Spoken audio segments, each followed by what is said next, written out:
My name is Dr. Toni Pressley-Sanon, and I am Associate Professor of Africology and African American Studies at Eastern Michigan University.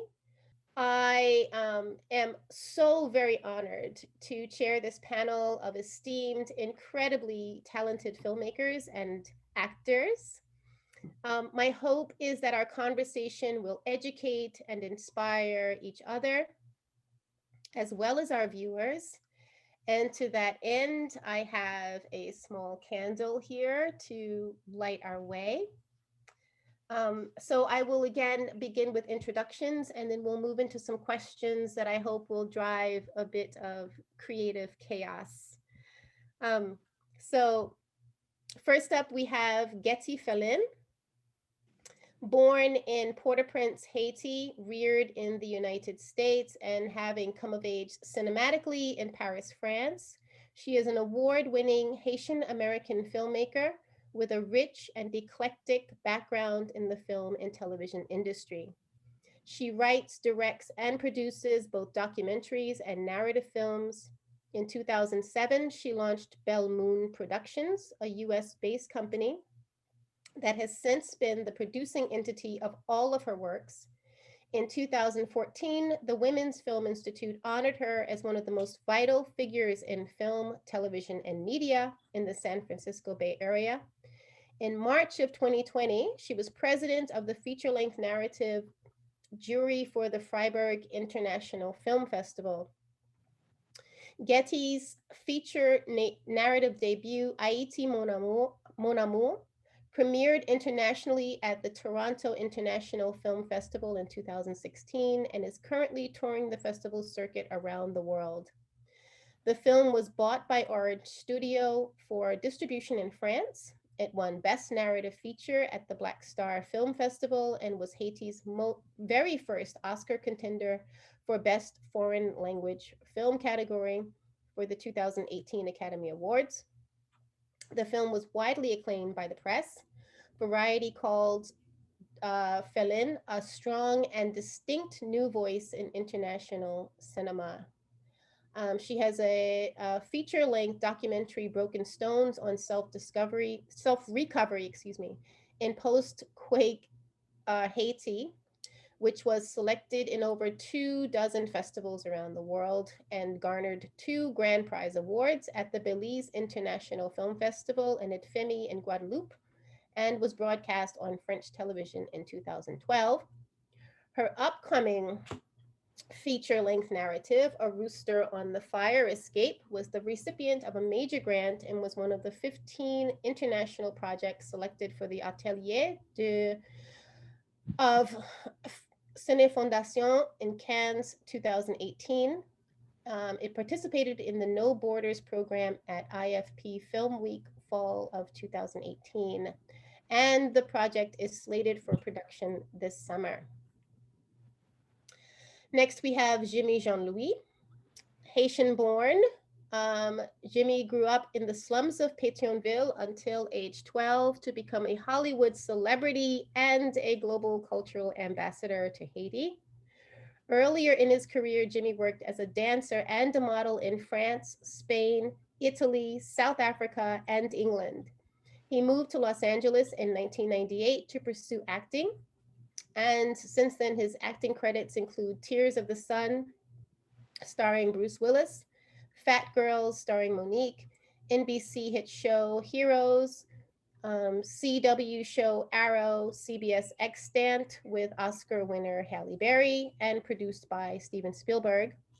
More recently, he was part of the cast of Joy, directed by David O. Russell, along with Jennifer Lawrence, Bradley Cooper, and Robert De Niro.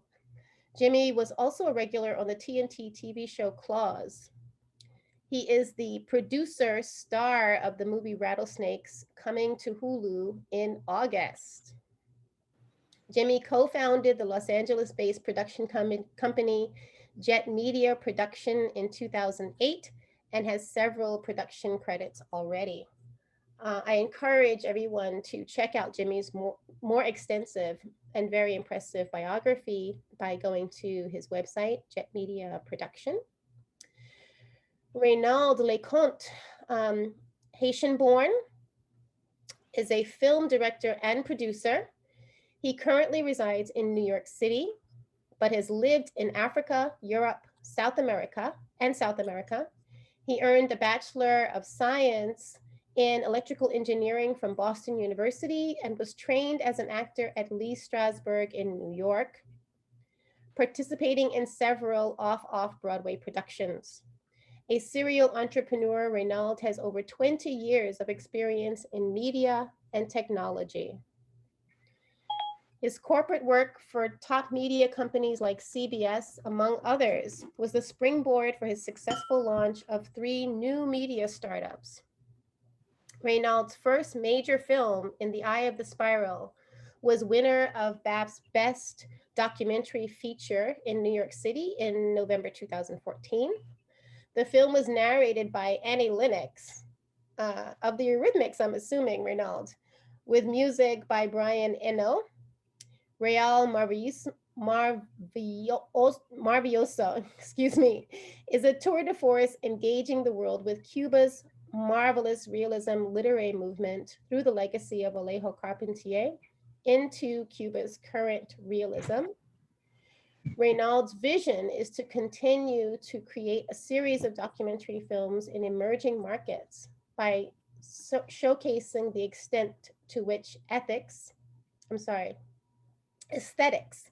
and history have no borders.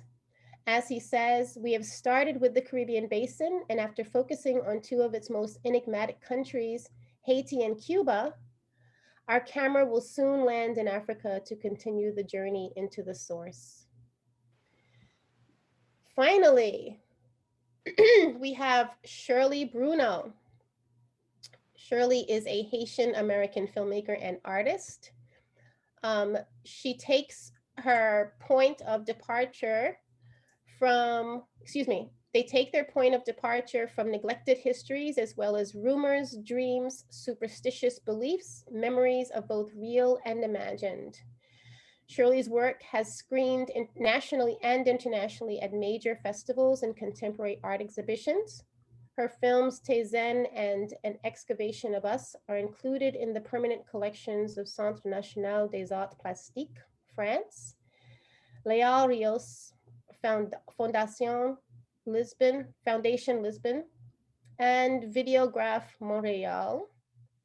Exhibitions and screenings of her work have presented at numerous festivals and museums. She is recipient of numerous funding sources and prizes, including the Jerome Hill Artist Fellowship, which is still going on, and the Creative Capital Award in this year, 2021. Lucy is an alumna of La Cité Internationale des Arts et l'EM Le Groupe West Lab for her feature film debut, Just Come Bintu, as well as the Berlinale Talent Station for her latest project, Saltwater Heart, a large-scale video installation and film in development. I'd also like to take a moment to lift up Karine Jean-Pierre, born to Haitian parents in Fort-de-France, Martinique, and raised in Queens Village, Queens, my old stomping ground. And she is now the White House Principal Deputy Press Secretary in the Biden administration, something which position that no Black woman has held for the past 30 years. So again, welcome all of you, and it is very much an honor to be here with you. So I'm going to start with a general question, and then we'll get down to some of the more nitty-gritty, hopefully. So a question I will ask all of you is, how or in what ways does Haiti inspire or inform your artistic vision?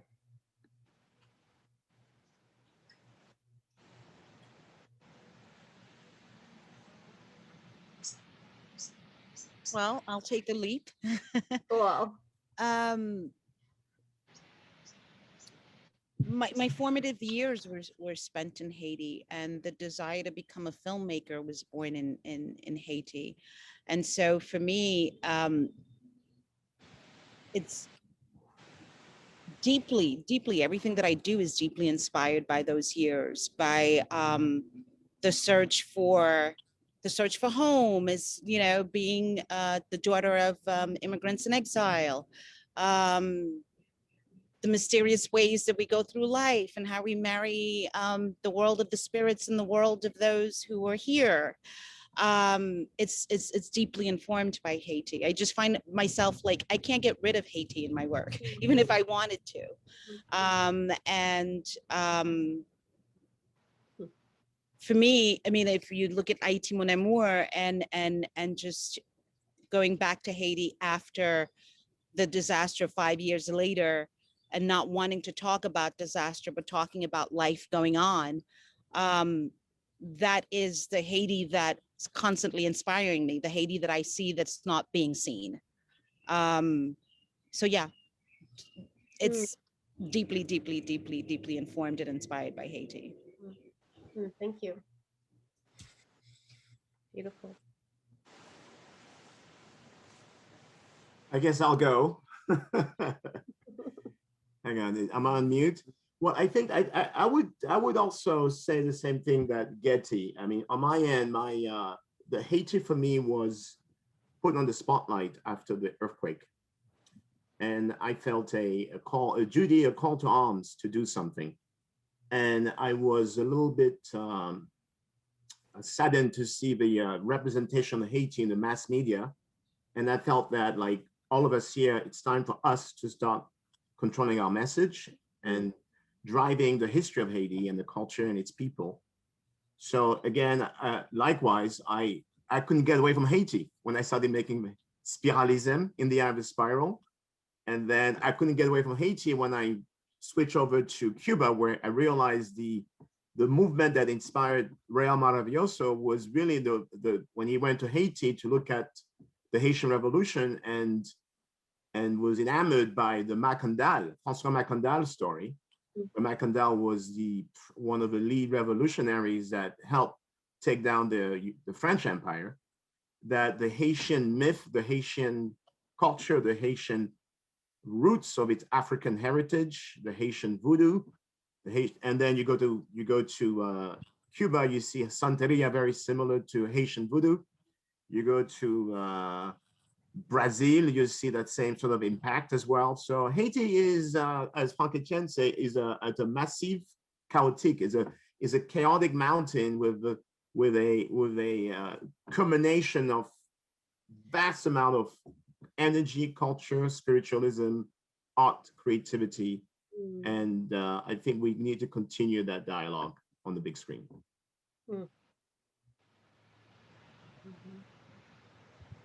Oh, well, I will add, for me, well, so I grew up in Brooklyn, in Crown Heights. It's a very popular neighborhood, and it's one that was, I was raised with like this very strong diasporic roots going to and from Brooklyn to Haiti and back again.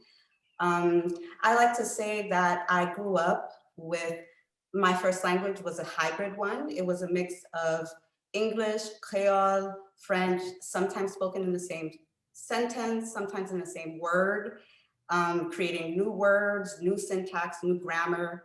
And to me, it very much informs the way, the dialogue of the different parts of me and how they interact, this inherent hybridity. And that hybridity is definitely what my work is about. My work lives in between many spaces. It lives in a space between documentary and fiction, between the material and physical world and the spiritual world, between official histories and also like collective memory.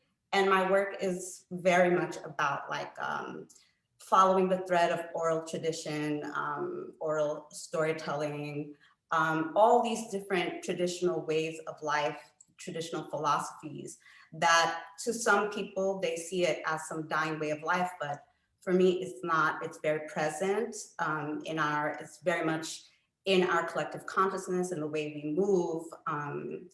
Yes, Haitian, especially Haitian traditional culture is an extremely big driving force in my work. all of my work somehow incorporates that. It's part of that conversation. And so, yeah, Haiti is definitely sort of like a marrow throughout all of my work, whether it be fiction, and now as I move to installation and more experimental work. I actually don't like to call my work experimental even. It is rooted and it comes from this sort of counter philosophy, philosophy that we find in our like very entrenched traditional beliefs and ways of living and moving through the world. What's the question again? The question is, how or in what ways does Haiti inform or inspire your artistic vision? Well, I guess for me, I've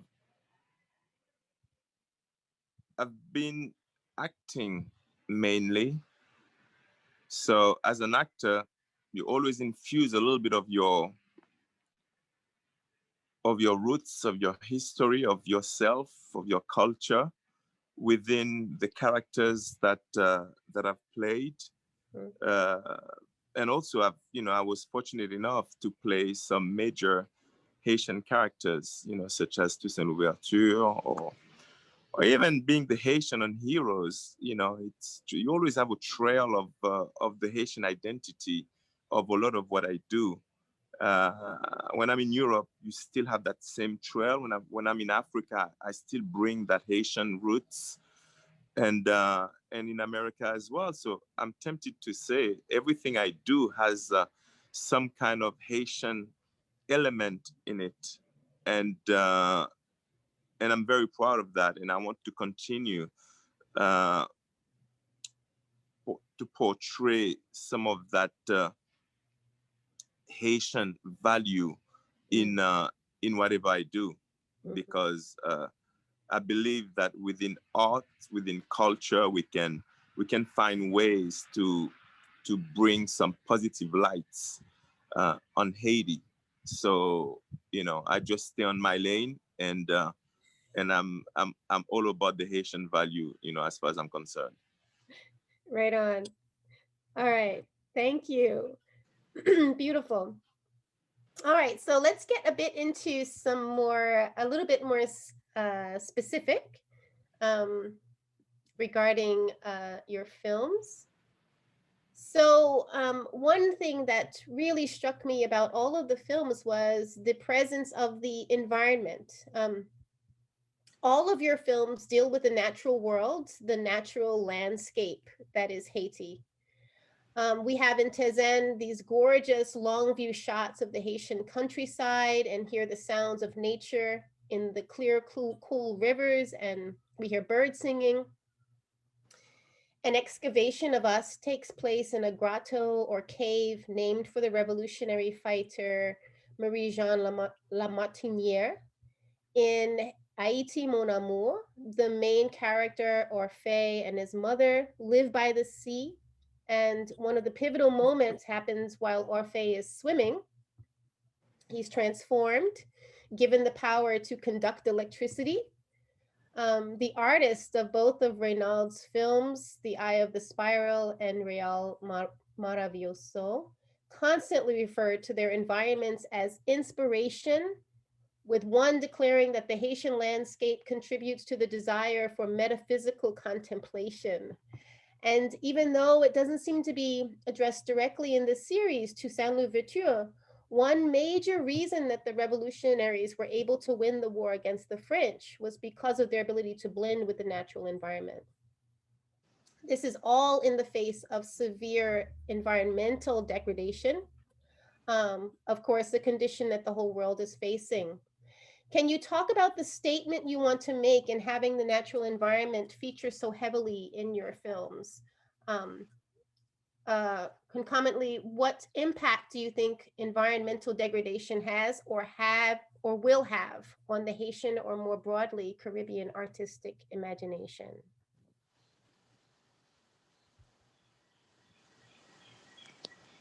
Did that make sense? Would you like me to repeat the questions? It makes total sense. Yeah, it does. Great. Yeah. Thank you. It does. Guetty, or you can go first if you want to. Ladies first. Tu as la parole, Raynald. Go ahead. Okay, I think the metaphysical contemplation was actually, it's a beautiful word written by my writer, and she co-directed the film with me. Her name is Eve, on the Haiti film. But then when I look at Haiti, I see Haiti as a window to everything that goes around in the world right now. So the environmental degradation is really is speaking to the world, the people, the humans. From the environmental degradation, you also have the political degradation. You have a crisis of culture as well, globally, that also impacts Haiti, but also impacts the world right now. So if we don't listen to some of these elders, some of the historians we've seen in our history of Haiti, and we keep missing the point where it's all connected. Haiti is an interconnected piece of a human condition. So the fact that it's an island that was by itself so violently created between an enslaved group of Africans that came and created and had to fuse with the Amerindians. But then now when you see Haiti, Haiti is not what it was 300 years ago, 200 years ago. So I think that it's wide open, it's there. It's something that you cannot afford to talk about, is that part of the environment, which is to me a critical thinking of culture, of politics, society, activism, and where Haiti is going to go, and its people. They have to look at it now, or else it's too late.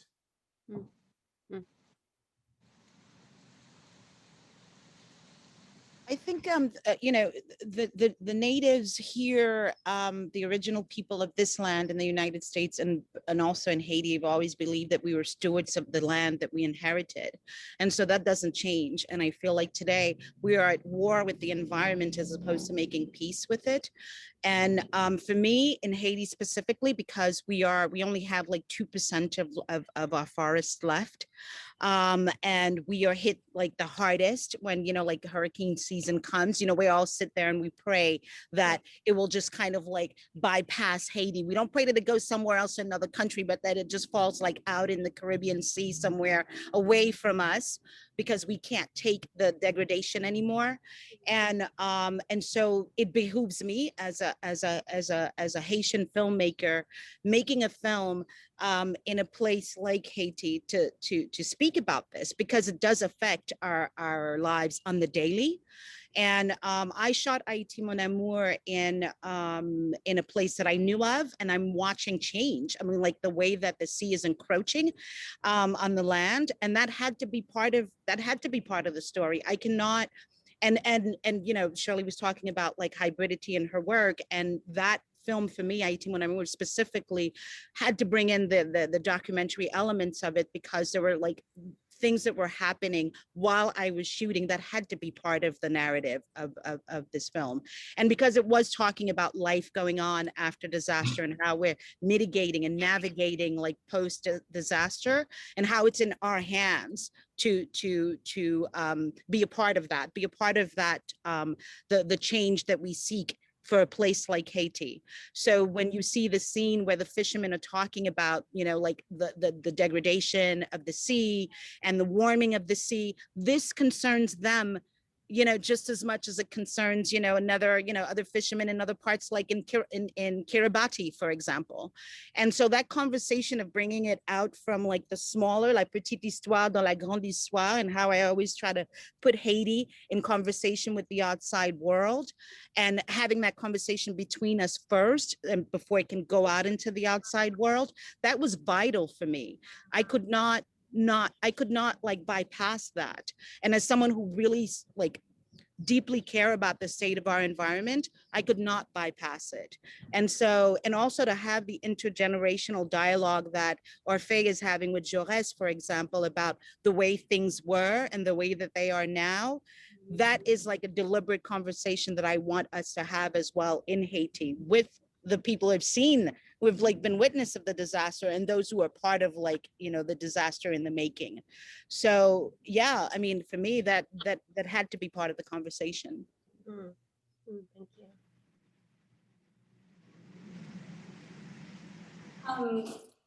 I definitely agree with what has been said so far.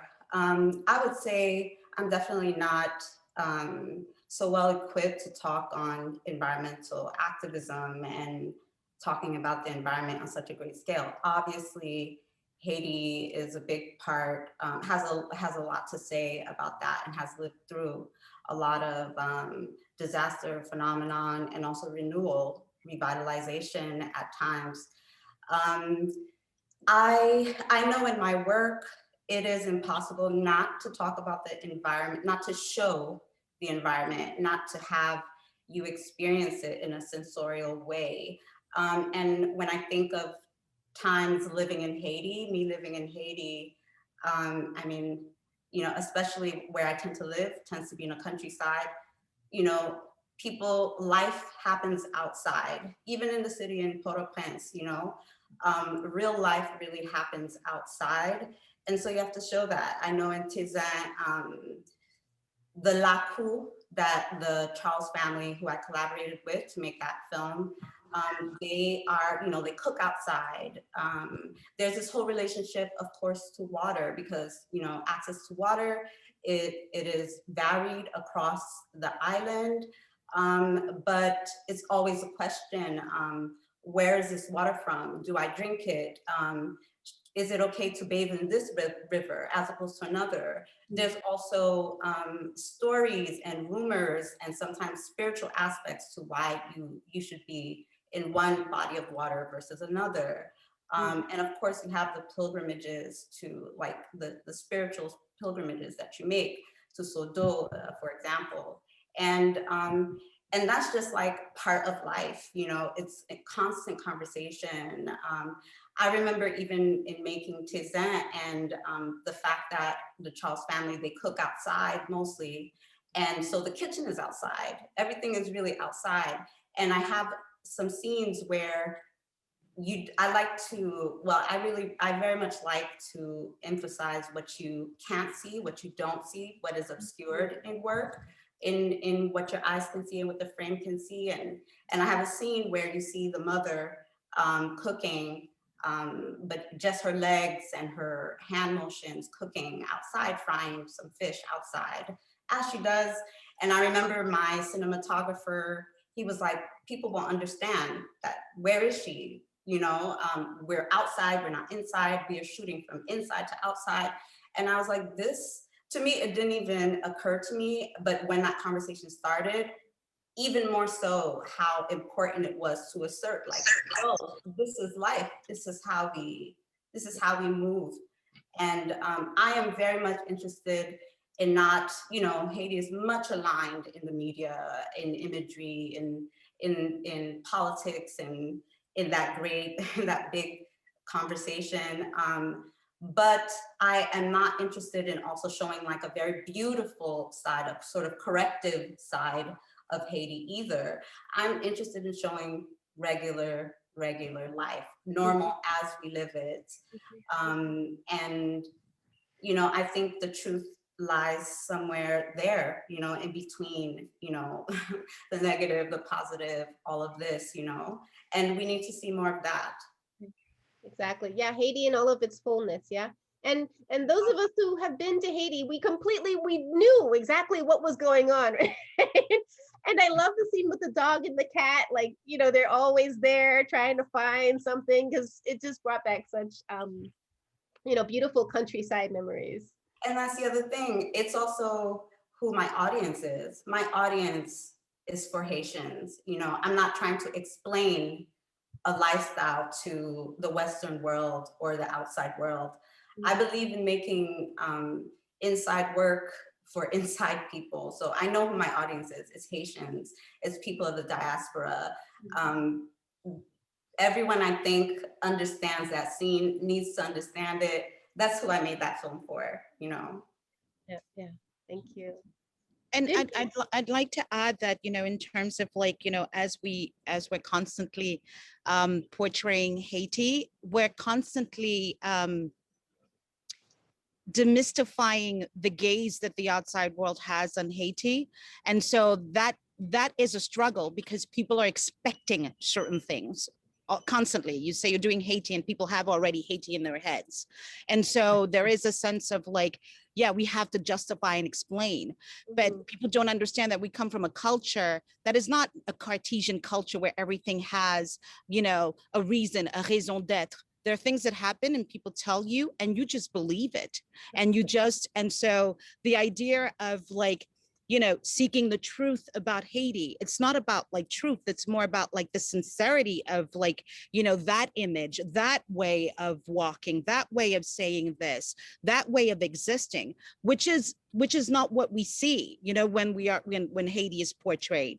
And so there, the battle is real, y'all, because, you know, you give your script to folks and then they come back and they're like, well, we don't understand what's going on here. And I always say, well, it doesn't matter, because I mean, you want the audience to be having a conversation with something that they've never seen before. If it's like things that you've seen before, then why come and experience this piece of work? And so it's a fight. It's a real fight to show our Haiti the way that we want to show it, and the way that we see it, as opposed to the way others see it. So there's a constant, you know, struggle that's going on. But yeah, I just wanted to add that. Yeah.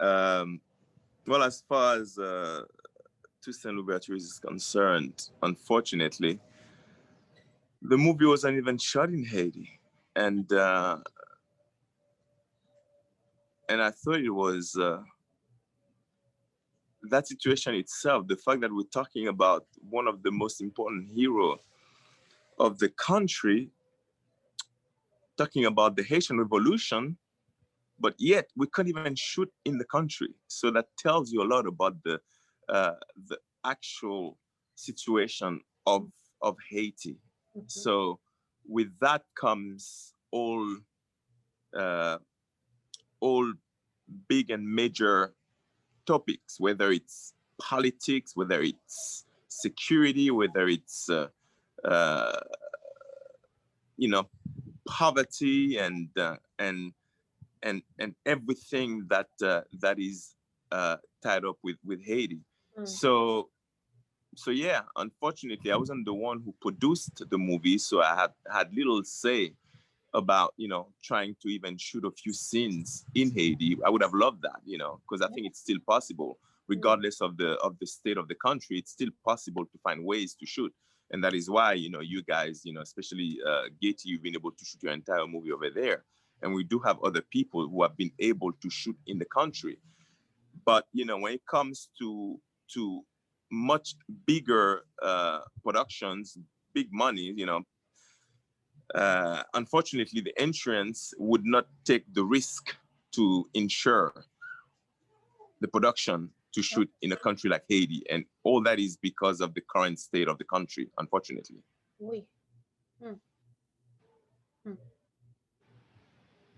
Wow, thank you for that. That's a whole conversation, isn't it? Yep. Okay.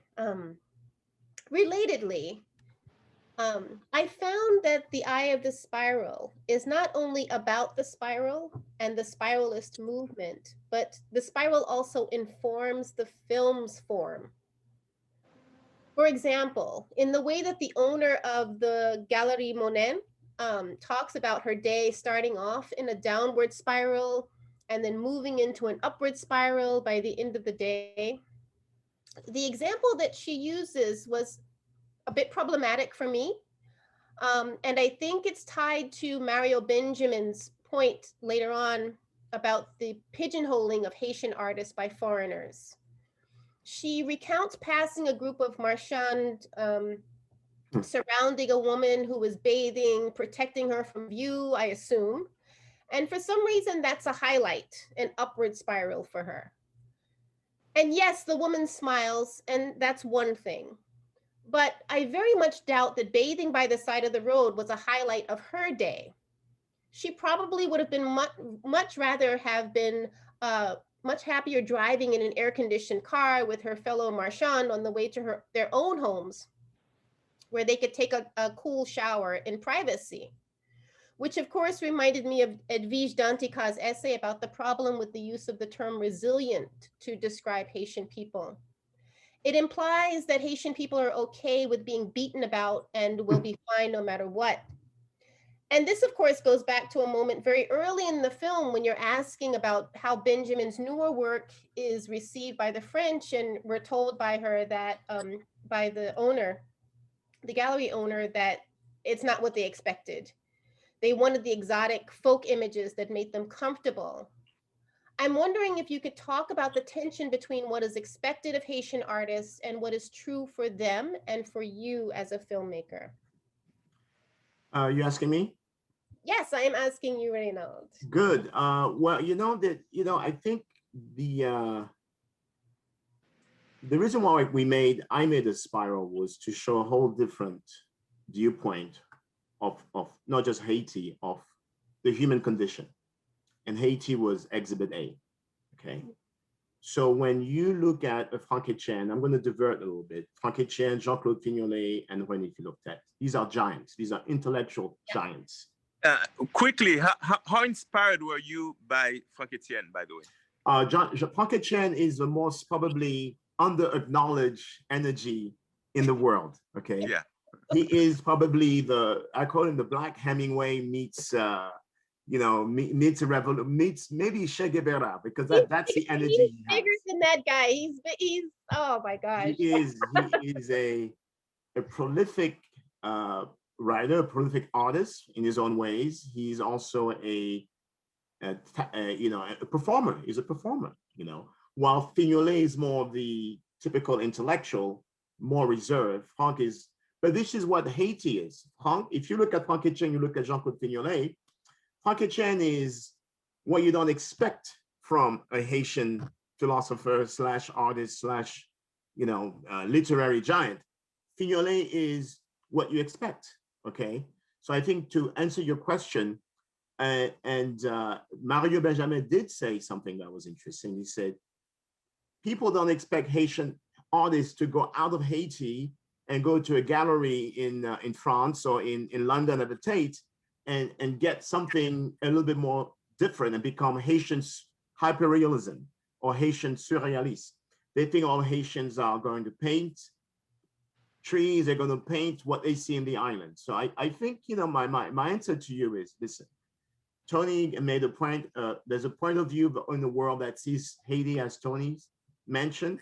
There's a point of view in the world that's now finally awakening to the Haitian artists, the Haitian musicians, the Haitian way of thinking, because it's all now, all these artists are all connected to the internet now, as opposed to 46 and 7 years ago. So they do see other types of art. They do see other types of movement in culture and everything else. So did I answer your question?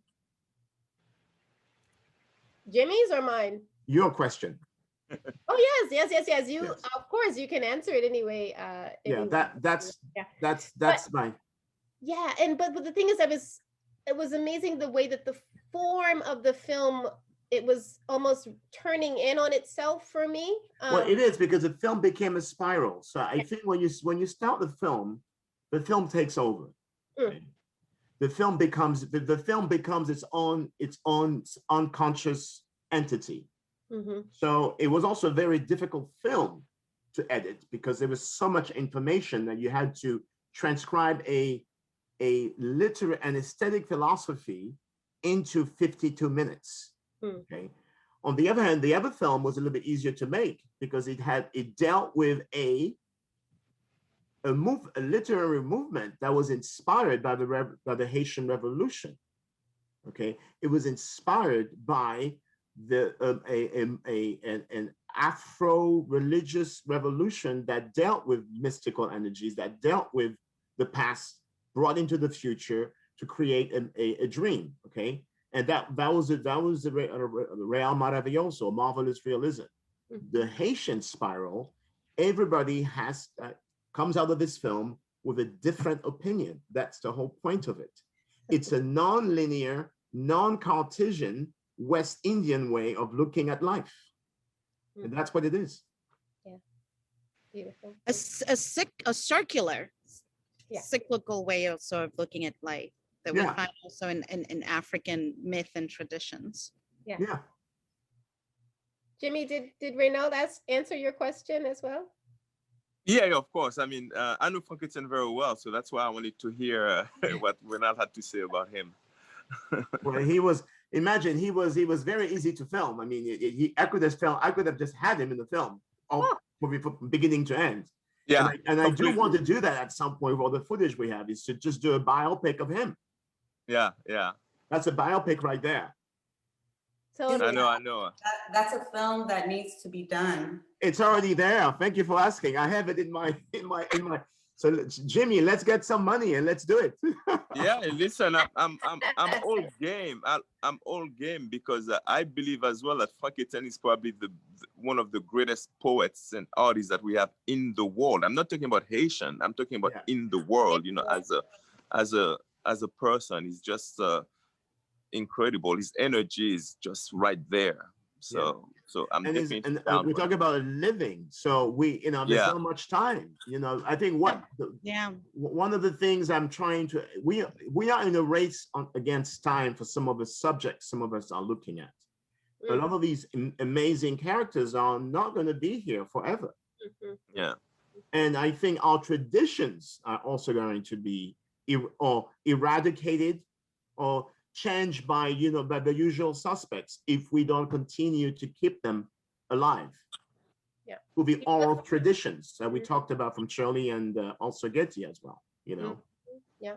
I Frankétienne piggyback on the resilience because it's a conversation that I have with Edwidge all the time about our resilience, and I hated it, like after the earthquake and the way that the word just kept coming up. Yeah. And it just like made me like just it would just like bring out like so much anger in me. It's like like it means like we know how to suffer, and but that's not what we are.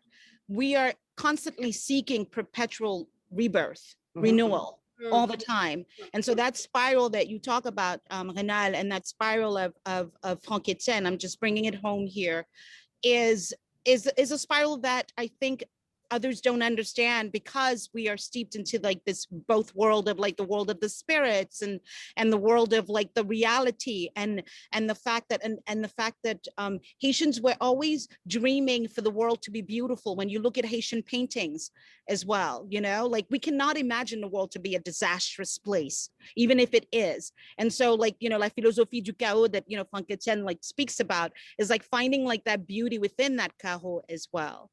And so I think that's where like the resilience would come from, is our deep desire of like this perpetual rebirth, renewal, and that we never really die, because like the spirits go underwater and then we call them back and they're with us, and so it just like begins again and again.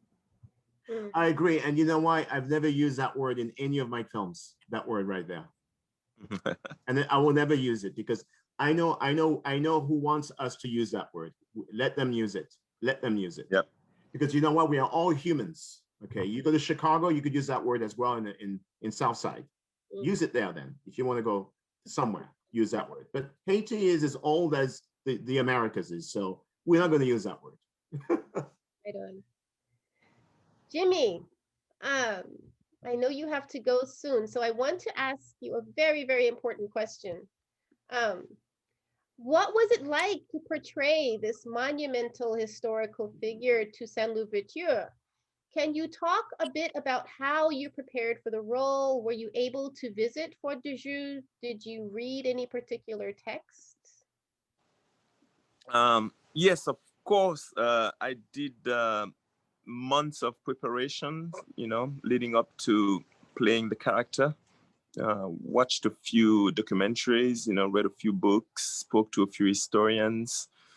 But I mean, being Haitian, and I lived in Haiti as a kid, so I went to school. So as a kid going to school, you learn about the Haitian history. You learn about all the heroes. So I was very aware about Toussaint Louverture, and then growing up elsewhere, you know, whether it's in France, in Africa, or in America, the Haitian identity followed me. So when I was given that opportunity to portray Toussaint Louverture, you know, it was a heavy responsibility, because I knew exactly what that meant. You know, it was the very first time that Toussaint Louverture was being portrayed in a film, and I was aware that potentially my face could become the face of Toussaint Louverture for generations to come, because people don't know what Toussaint Louverture looks like really, who he is, because back then we didn't have any videos or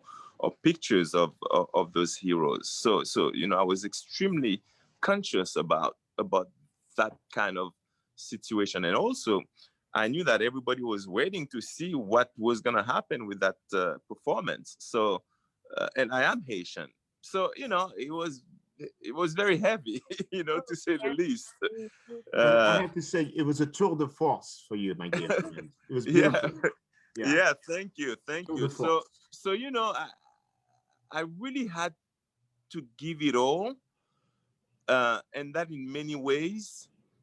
First of all, it was a French production, even though the producers are from Martinique, Jean-Loup Montieu and France Zobda. The director is from Senegal, but the money came from the French government. So I also knew that most of the Haitian people, or all the Black people, will straight away see a conflict of interest right there. So with that, it's like, where do I place myself, and how do I portray that character to sort of find some kind of balance, and to tell them, no, it's not what you think it is. You know, we're really going to tell the right story, and this is what I'm there, you know, to help telling the right story. And from my side, once again, I really tried my best, you know, whether it was from preparing the character physically, you know, by taking two months of horse riding and sword fighting and all those things. So you didn't have a double. You didn't have a double. I did not have a double. Okay. I never had a double. You know, everything that you saw in the movie, I actually did it. No one can double Jimmy. No one. Thank you very much, Guetty. I like to hear that. So yeah, I was very conscious about it, you know, all the way. So that's why, you know, I just closed myself within the character for a good 6 months, and just lived him, you know, for 6 months. And it was amazing. It was amazing to go back and forth with the past history and our present, because shooting the movie brought me back to 200 years ago, and then the minute we say cut, you know, I find myself in the present, but the present didn't look exactly like what the past was, and I was extremely conflicted, you know, as I was shooting as well. So yeah, heavy loaded thing to do, but you know, I hope I did a decent job. You know, I did my best anyway. You made your people proud. Absolutely. Thank you. Thank you. Thank you. Raynald, it was a tour de force. I must ask you one more question then, because I'm wondering if you dreamt about Toussaint Louverture while you were actually doing your filming. I didn't dream about him, but there were situations where, for example, being in jail and being treated as really less than a man. We shot in the mountains in the south of France. So it was also cold. It was really cold. You know, we didn't fake anything like that. So you know, for some of the scenes, I really felt what he was going through. And some of those face à face with his other, whether it was with Rigaud and his other generals, I sort of felt, you know, what maybe he was going through. It definitely brought me back to a time that I personally never experienced. I didn't know, but I sort of lived it throughout that performance and throughout the movie. And it stayed with me a good 6 months after after the movie, because when you carry such a character, you also have to become the character, and you have to be believable. Everything you do after that as well has to sort of speak loud enough and has to be able to represent that character that you just played. So, so yes, in many ways, it forced me as a person to also adjust myself and be that that character and be that hero. And it's been weird for me, you know, because once again I played the Haitian on Heroes, and then I played Toussaint Louverture, and so you know that hero thing sort of follows me, and you know, people expect me then to really be a hero. I'm just Jimmy Jean-Louis, you know, trying to be myself. I have a life as well, but you know, it's like, how do you manage that? You know, it's quite interesting, to be honest with you. Depending on the group of people that I'm meeting with, I sort of have to really go back into that skin of Toussaint Louverture, or of that hero, because sometimes that's what expected of me. Well, I'd like you to do Jean-Jacques Dessalines. Let's do it together. I would love to do Jean-Jacques Dessalines. That's actually, I think Jean-Jacques Dessalines was so much more conflicted as a person, that I think that it would be great to find a way to do it. But you know, don't you think you want to get out of the hero suit? No, after Jean-Jacques Dessalines. You were just saying, like, you know, you're a hero everywhere, and you know, it's no, Guetty, it's fine.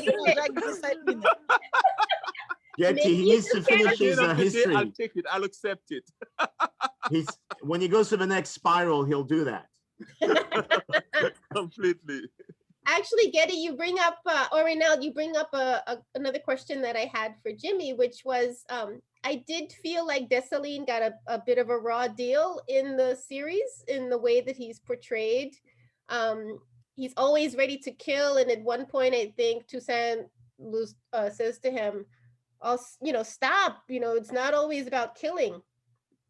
And while at one point, Dessalines does mention it, we don't really get a sense of the kind of brutality that he suffered as an enslaved person. I wanted to know, we do know that Saint-Domingue was one of the most brutal sites of colonialism. Would you consider doing a film about Dessalines to perhaps redeem him? Myself? Yes. As an actor, I'll do a movie about Dessalines, Pétion, Christophe, Boukman, all of them. All of them, not necessarily to redeem Dessalines, just because I think they all deserve to have their own story, you know, being told. So yes, definitely. But it's a battle, you know. Whenever you're tackling epoch movies, you know, that means real money, and not all investors are willing to invest in a story that portrays a Black successful hero. And I think, Toni, you wrote as a moderator, you wrote what Frankétienne said: we demand our share of life. Nous réclamons nos parts de la vie. Voilà. Yeah. That's for us now here on this panel. I agree. I would add, we demand our share of the screen. We demand, yes. you know, but before even like demanding it, I think what the work that we do is that we're taking it, you know, anyway. So we're not asking anybody, right? We're doing it. We're raising the money for it, and we're doing it. And we're doing it, and we're doing it. And so I think now it's like just to like multiply it and do more and do it with, like, you know, with comfortable budgets, of course. But, you know, I think there is a way that we are taking over the screen that has never been seen before, you know? So just, you know, just sitting here on this panel alone, I know that, you know, the future looks a little bit brighter, you know, for Haitian filmmakers and Caribbean filmmakers and people of color in general. And yeah. Thank you. Jimmy, I hope you haven't left us, but I really want to thank you for joining us today. No, I'm still here. I'm just checking on time and everything else I have to do. Okay, well, stay right back as long as you can, please. Have any of you screened your films in Haiti, And for you, Reynald, have you filmed, I'm sorry, have you screened your film in Cuba? And how was it received if you did?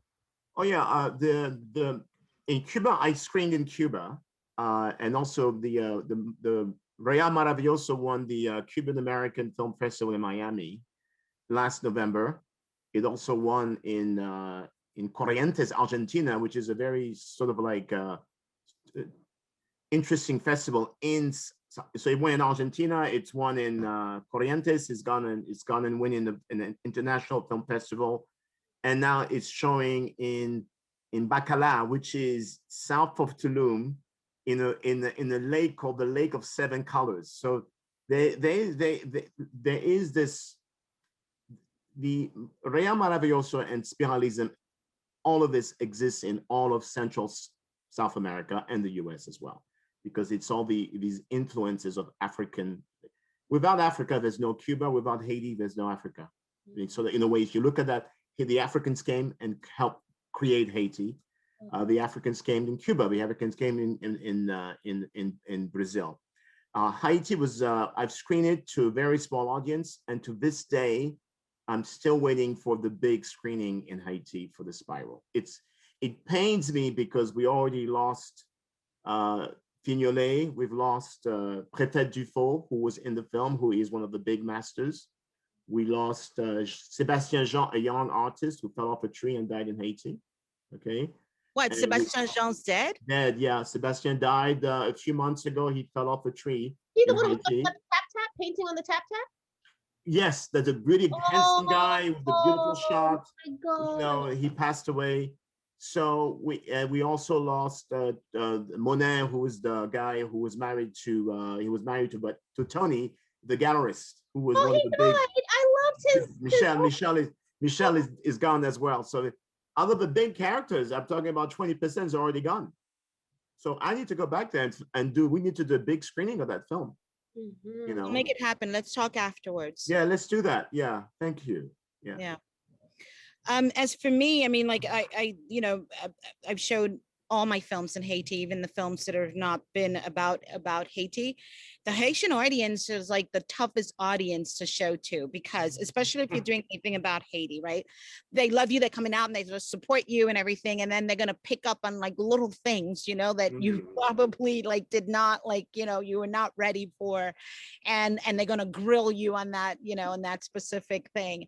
And because I'm making my film with so much, sincerity, I would say.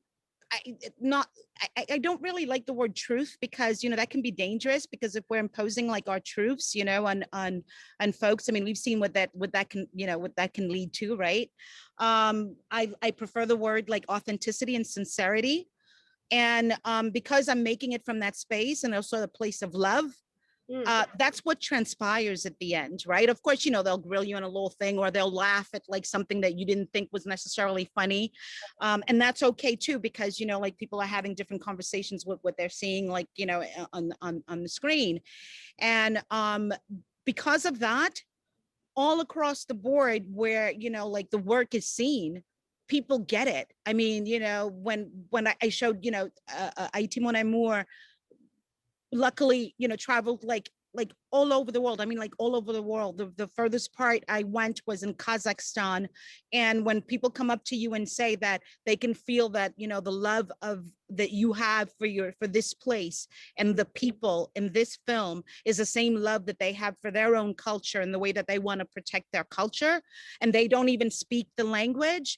And so just from, you know, you're framing the things that you bring out in your film that feels important to you, you know, the place of the sea, the place of like, you know, this renewal that I'm talking about.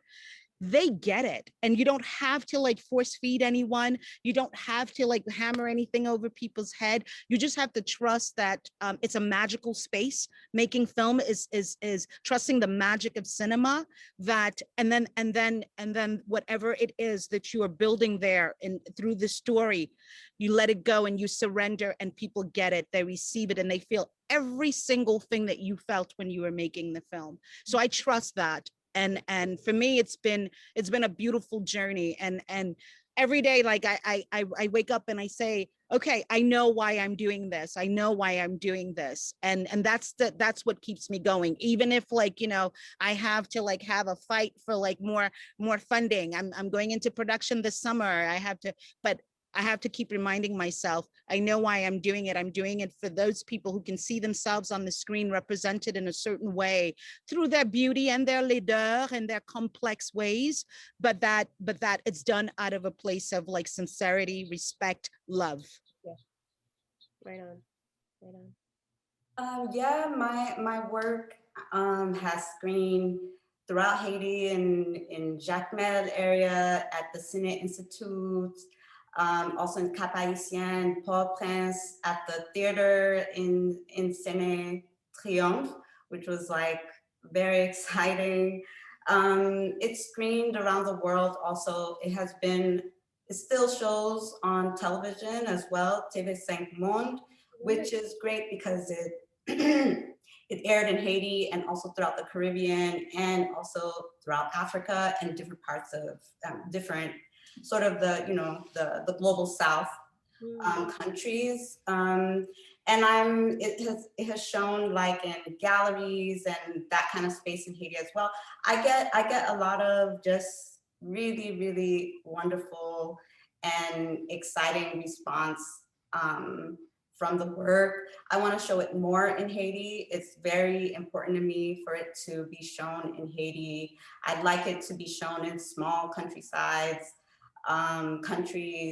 cities and villages. I mean, I think I agree with you, Guetty. Haitian audiences are very exacting, very tough. They notice everything. I have, also, especially with the film Tezen, this is one of our oldest folklore. So it's very hotly debated, and other folklore like this. So I get a lot of different responses like, oh, the fish, it should have been like this. And someone else will tell me, no, it needs to be like this. Why did you tell like this? But I love that also. That's a big part of why I work with mythologies and oral tradition. It's always changing. Things really depend on your perspective, on your vantage point, how you interpret it. And I like to deal with things that are polarizing in that way too.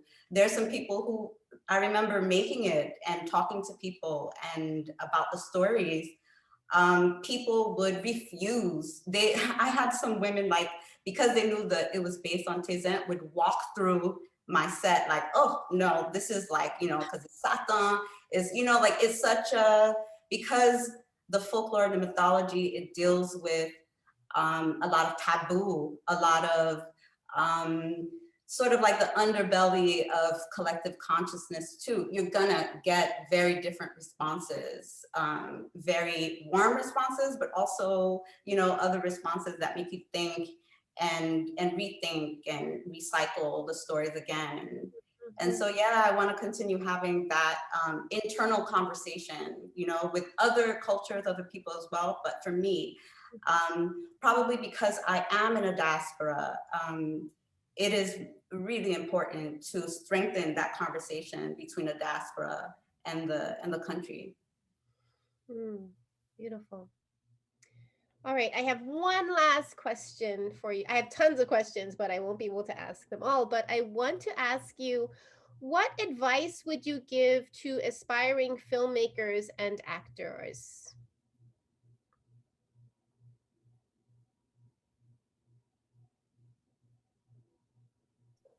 Well, I like to say,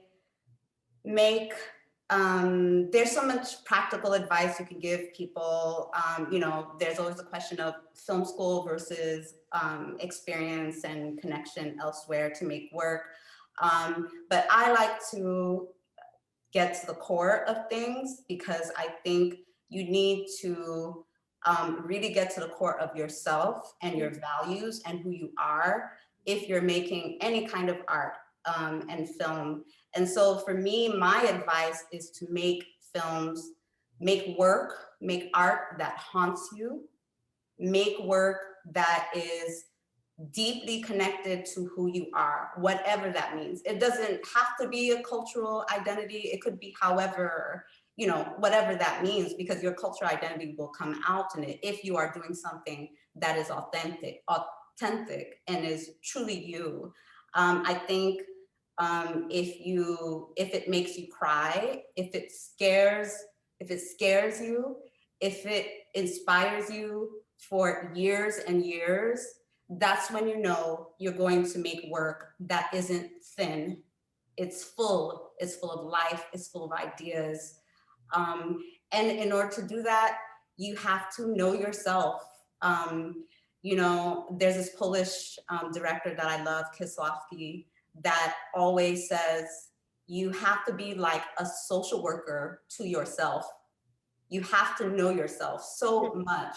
So that means go to places of foreboding, go to the places where you're scared, where you want to know more, the stories that will sustain you. I promise you, you cannot make work that is bad if it's something that you care about. So don't think about what festivals want to see. Don't think about, you know, accolades. Truly, you know, I know it's difficult because, you know, the accolades bring funding and then recycles back into your work. But if you can keep on the keel of your internal compass and know who you are and what is important to you, what is worth fighting for, then your work will not be thin. You know, it will be rich and full, and it will impact people because people will recognize that. Ashe. Mm. So as far as I'm concerned, I mean, you know, like dispensing advice in terms of like what people should do or not do in terms of whether, like, you know, Shirley says to go to film school or not go to film school. I think if you are, and I'm going to use a term of Mira Nair, who's dear friend and has mentored me, diseased about, you know, filmmaking and storytelling. If you are like, you cannot, like, it's just like, you cannot like fathom like going through life without like telling a story, without sharing that with the rest of the world, with your community first, because I always say to grow where you are planted and look around you, then you can't do this.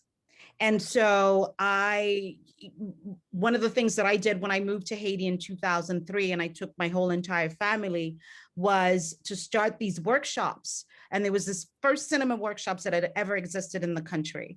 And these cinema workshops basically planted the seeds for the film school later on. And it's one thing that, you know, that I kept on hammering is like, go out into your community, into your streets, and just go through the world with your eyes wide open and look at things with like brand new eyes every day. These stories will come to you. Look at the older people, study them. Look at the, you know, like start where you are, you know, get to know the place where you are is also getting to know yourself. Until you can do that, then you can't, or else you're just sort of like mimicking, and you're mimicking others and their ways of telling stories. And yeah, and don't think about like the accolades, you know, that will come, you know, like I would ask my students, I said, you know, like project yourself, what do you want to do? Like, where do you see yourself in 10 years? And some would say, I'm going to be a grand réalisateur. And I'm like, what does that mean to you? It's not like, you know, is it a grand réalisateur for other people? What are you going to do to get to that space? And start where you are. So that's what I'm always like hammering in the heads of like my students.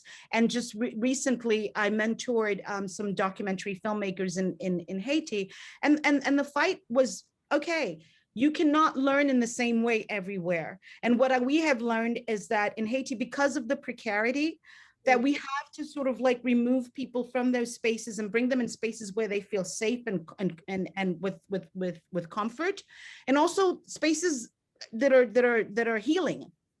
Because the day-to-day life in Haiti is hard, and cinema is a luxury, and we can't expect everyone to, you know, is gonna become a filmmaker, but we could create those spaces where they can flourish. And so even if it's just for like in a residency for 2 weeks, that say you are here, you're safe, and we do these exercises of like, we actually did something that, you know, they had never done before. We meditated, and for them to be able to go within, because I said, this is where you're going to find the truth and that sincerity is by going within. And it was powerful because they had never gone, because they also believe that their story has no value. That is also a problem. If you're operating from a space that your story has no value, then what story are you going to tell? And it has to have value for you, and it has to have value for the others. So not try to please others, but like really do it for yourself and your community and where you are, you know, in the space that you are evolving first. And then you can have that outside conversation. But those spaces of like really of healing spaces and nourishing filmmakers inside of Haiti, but anywhere, you know, where things are like, you know, where people are struggling, these spaces are important. They're vital in order for people to flourish. They have to feel nourished. Yeah, gorgeous. Nicely Can you repeat that said. phrase again? I'm sorry. Disease by the need to create film. Yeah, you yeah. It's like Yeah. It's like a condition. It's like a condition, you know, and so you can't get over it until you make a film. You know. It stays with you until it's out in the world. Yeah. I feel I'm always like haunted by my movies. Like I dream about them, and you know, my characters come to me in my dream. I'm haunted, and it's like make us happen already, you know what I mean? And it's just like I live with them, and they're like inside of me, they're outside of me, they're like in every little, you know, like gesture, little things that I see. And that going inward is extremely, it's where it begins for me, you know. And I totally agree with what Shirley says. If you're not going to like strip yourself completely and not be afraid to fall, break your face and cry ugly, and, you know, and have your heart broken, and, you know, like buy like this story, then you're not in the right place, you know. And because once it's out there, right? And it's no longer yours, but people see you in what you do. So if you're not like going to have that relationship with the material, then you're in the wrong place, basically. It's so gorgeous to hear you say that, because I'm so sorry, Raynald, but I'm a visual artist, and that's what happens to me. Yeah. If I have an image in my head, it comes into my head, and until I get it out onto paper, it's not going anywhere. You know, and sometimes I get so frustrated because I just want to go on with my other things, but it's not having it, right? So I just love hearing that. I just love knowing I'm not the only one as well. Thank you. Raynald, go ahead. I'm so sorry. Not at all. I've been enjoying the energy of these women in the stage. And I'm telling you, so much brilliance here. You know, I'm going to sort of like think about what, you know, when you watch this, when I make these films, I've been honored by filming some of the most amazing characters. These are powerful entities. And one of the things Fignolet, I'll paraphrase Jean-Claude Fignolet when he said, the art is a quest of the absolute, but really it's for each individual, I think, to find their own absolute. Okay, and we are all galaxies, so we all decide where we want to go. We all decide our path in life, you know. And I think for a filmmaker today, it's even more relevant to search deep inside yourself, avoid the ambient mediocrity that I see, all these analogy, all of these paradigms, all these tools that are dictating which film gets into a film festival. It's not even human anymore, these AIs, forget the AI models. Think about what is it that you want to do. And then, and I think where Jimmy was saying, and I think what Guetty was saying as well, is when you get, and I've been there too, in a state of transcendence. That means when you, that point, you know you've got something, because you start dreaming about it, you start seeing it, it becomes itself. And when you are in the editing room, you realize you start from nothing and you finish with an hour or 2 hours. It's an incredible, but it's also a tour de force. It's you have to deal with your subconscious, you have to deal with your conscious, you have to be 100% sure of yourself, and you have to be unafraid to fail. And even if everyone tells you it's not a good film, you've done the best you could. and you move on from that too as well. You have to move on though, from one to the next. And that's my advice. You need to move on. Right on. Move on. Jimmy's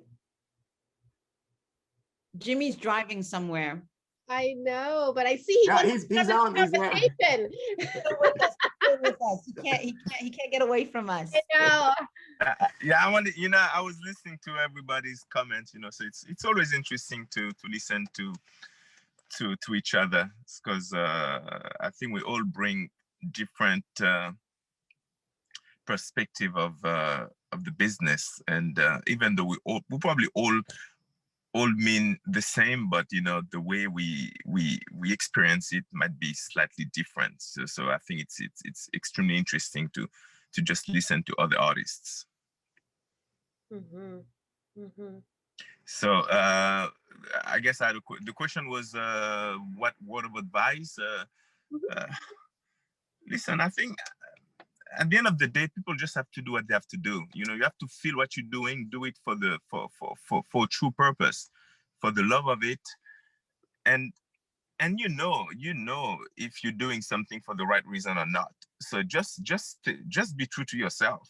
Mm-hmm. As simple as that. Are you ready to die for what you're doing? Just be true to yourself, and that applies for any other profession, to be honest with you, not just the arts.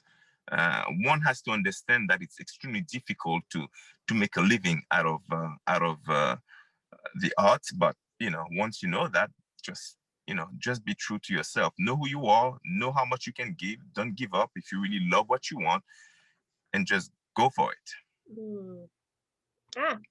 And on that note, Can I say one thing? Yes, of course.